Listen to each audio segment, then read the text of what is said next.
Hey guys, Brad Gilmore here. Want to give a big shout out to our title sponsor, Walker Texas Lawyer. If you or a loved one have been injured in an accident, whether that be a car, truck, motorcycle accident, or some kind of other issue, hit up Walker Texas Lawyer at 713-552-1117 or walkertexaslawyer.com. Oh, Brad, what have you done now? Broadcasting live from Houston, Texas, and around the world.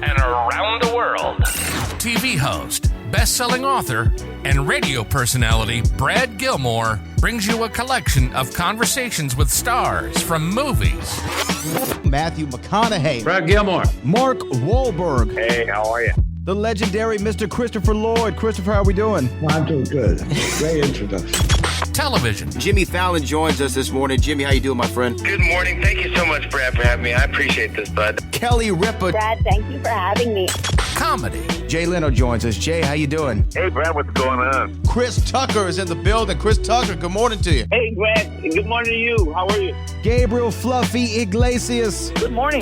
Music. Lola Monroe. Thank you. Thank you for having me. The legendary frontman of AC/DC, Brian Johnson, joins us right now. Brian, how you doing? Good morning, Brad. What lovely to talk to me, funny lad. Grammy Award winner Maya joins us. How are you?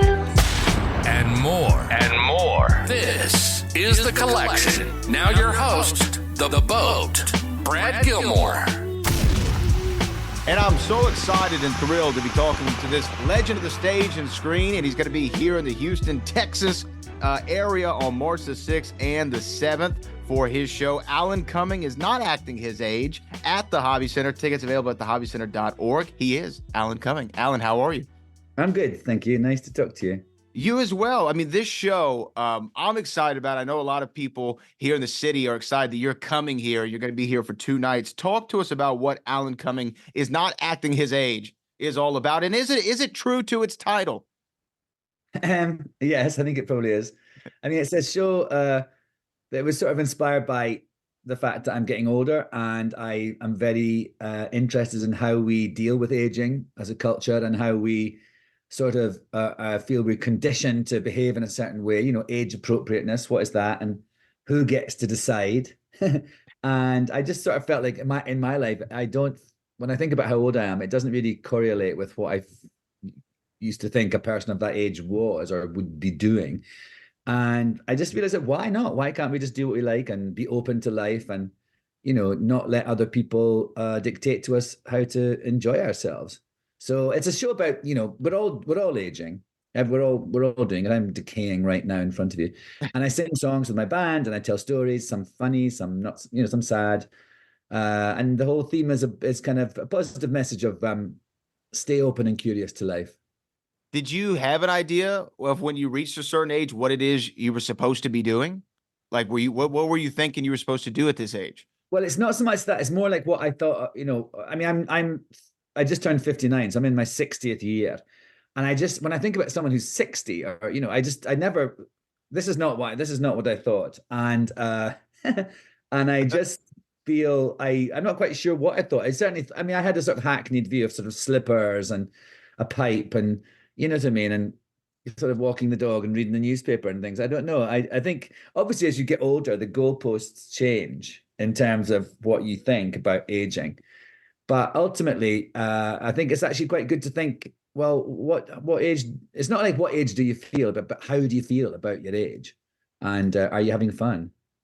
Now, when putting this show together, kind of where does it start? You have this idea of, I want to talk about aging and this process of aging. And then do you say, okay, here are the numbers that I want to do? Or how does the process go about? It's sort of like that. Yeah. I mean, the reason I was doing this play in New York a few years ago called Daddy.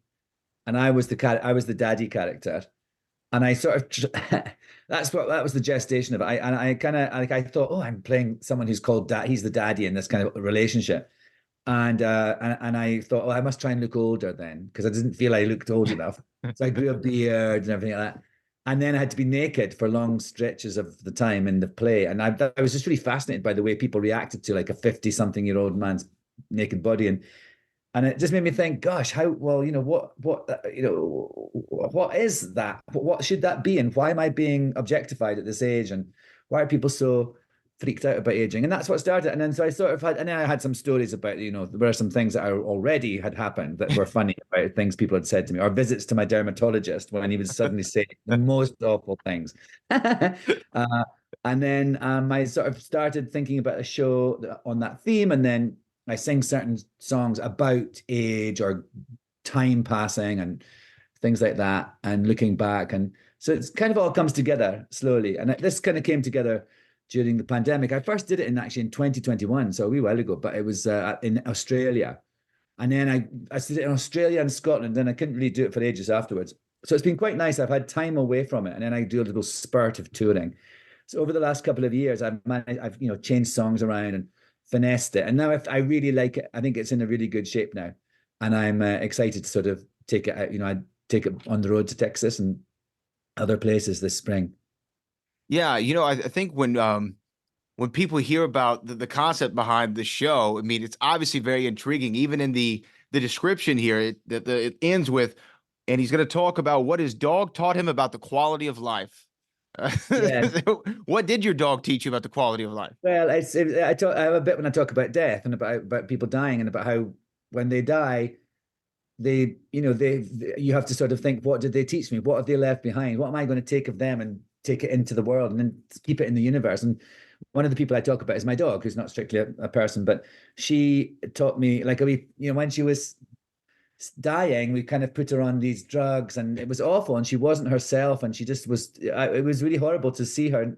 And we took her off them, and she was much happier. And then, you know, she just waited and kind of loved her until she died. And it made me, what I learned was, I don't want to end my life not being me. We have this obsession with extending life at all costs, often at the quality of that life.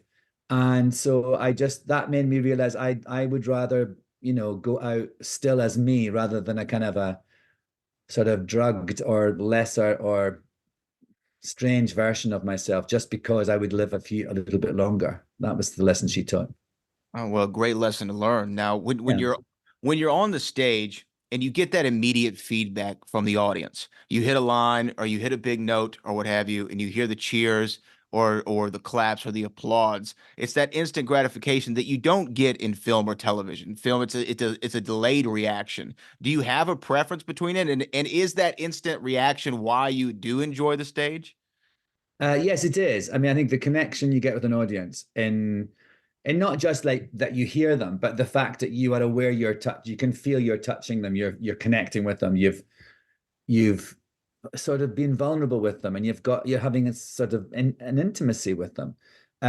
It's really amazing. And I guess that's what, you know, in life, that's all we're wanting to do, is just sort of connect with other humans and have intimacy and feel that you're heard and that you have some sort of, you know, bond. And so all that is really is not always necessarily something that you, obviously laughing or people crying or clapping, obviously yes, that helps, but just being in the room with people and feeling that you're all there and you're all on the same wavelength, that's great. And I think, yes, you know, when you do a film or something, it's many months, even a year or something later, that you see an audience react to it.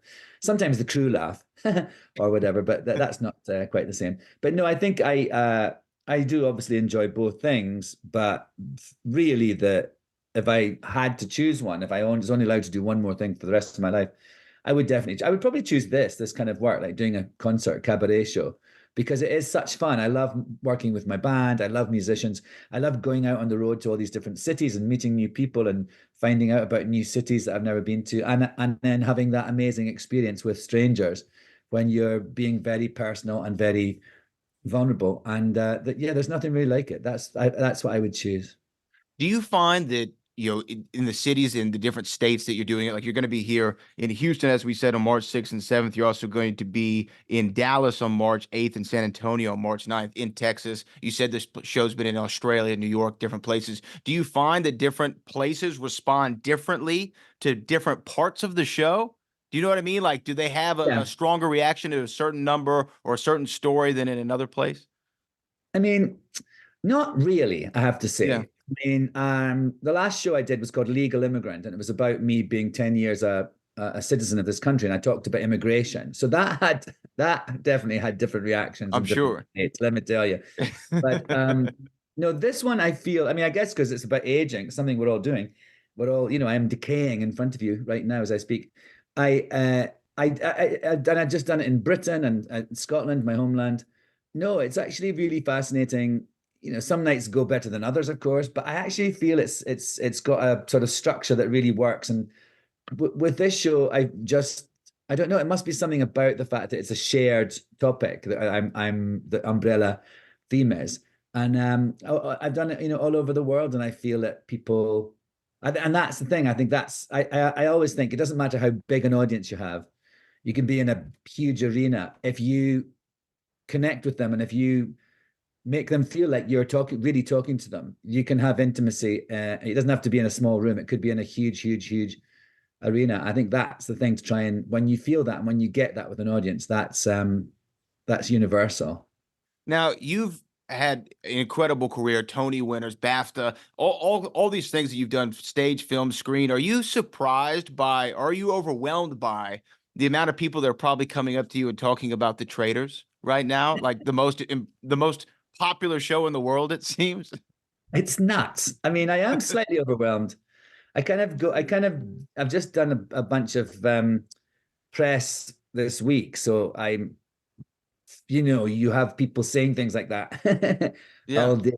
So it is a little, and then I go away and I just sort of do my own thing. And like I'm in the Catskills of New York right now, having a weekend away. So I hopefully won't see anyone this weekend. But no, it has been, it is overwhelming and I'm aware of it. But I think it is such a great show and I love it. And I'm not a reality show, competition show watcher or of any of these shows actually, but I am as obsessed when I'm doing the show. It's like it's happening in real time for me.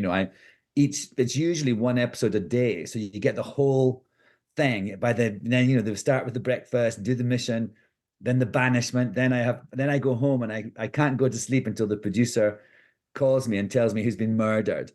So it's crazy, but I feel it's so exciting because it is something that I agree with people. I think it's great. So the show is so much fun, and I'm a murder mystery fan in general. And my friend of mine, Laker Jim, is the one who told me about the show, and he said, I feel like Alan Cumming is almost like Tim Curry from Clue the movie. I don't know if you've ever seen Clue the movie. I love it. He was like, is he channeling Wadsworth? That was a theory. Did you have any inspiration from Tim Curry? Well, it wasn't any as specific as that, but I'm definitely, there's a whole sort of trope of, welcome to my castle, and this idea of this sort of eccentric lord who's sort of brought all these people here for a reason and to do this murderous thing. I mean, it's that sort of, I'm sort of channeling a genre, I suppose, and trying to give my own little twist on it, and sort of making the whole thing about the clothes I wear and everything, it being sort of a dandy character. That's something, and also being sort of like a Bond villain as well. There was lots of things that I tried to all mash up into this character, because he is a character. I'm hosting this show, but I'm also acting a character. It's not, I don't really live in a castle. Well, if only I live in a castle in my own mind. Alan Cumming is not acting his age. He's going to be here in Houston on March the 6th and 7th, in Dallas on the 8th of March, in San Antonio on the 9th. You can get tickets for the Houston show at thehobbycenter.org. Alan Cumming, I could talk to you all day. I want to know more about you when you were a Bond villain and working with Sean Connery on Sir Billy, but we'll have to save it for another day. Next time. Thank you, Brad. Next time. Thank you so much. I really appreciate the time. Okay, see you. Have a good one. Bye-bye. Thanks.